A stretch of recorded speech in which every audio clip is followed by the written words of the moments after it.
Awit bilang 2. Ang haring hinirang.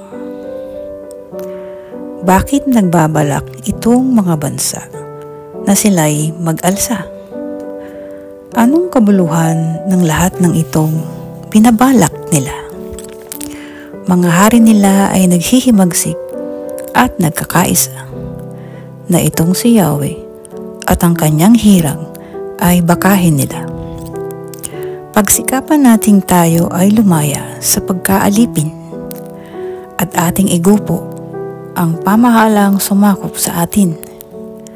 Sa trono ng langit nagtawa si Yahweh na iyong sabihin at siya'y kinutya sa kanilang balak na mahirap gawin. Sa galit ng Diyos, sila'y buong bagsig na pinangusapan. Sa tindi ng puot, yaong mga hari ay nahintakutan. At tungkol sa akin ay kanyang sinabi, sa bundok kong mahal, sa tuktok ng Siyon, aking niluklok ang haring marangal. Ganito ang sabi ng lingkod ni Yahweh na hari ng Zion.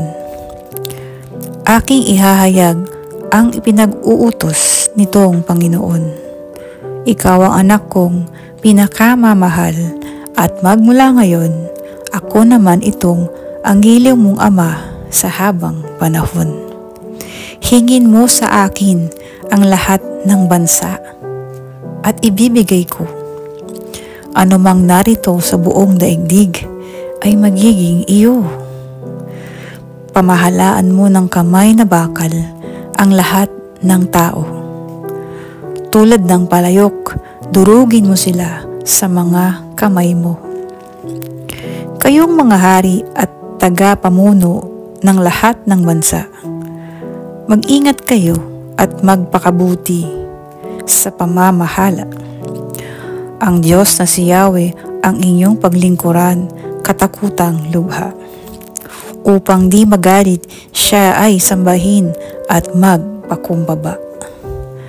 Pagkat puot niya ay madaling sumiklab at papatay sa madla. Ang mga nilikha sa kanya'y dudulog upang pakalinga, ay maituturing na sadyang mapalad sa balat ng lupa. Ang salita ng Diyos.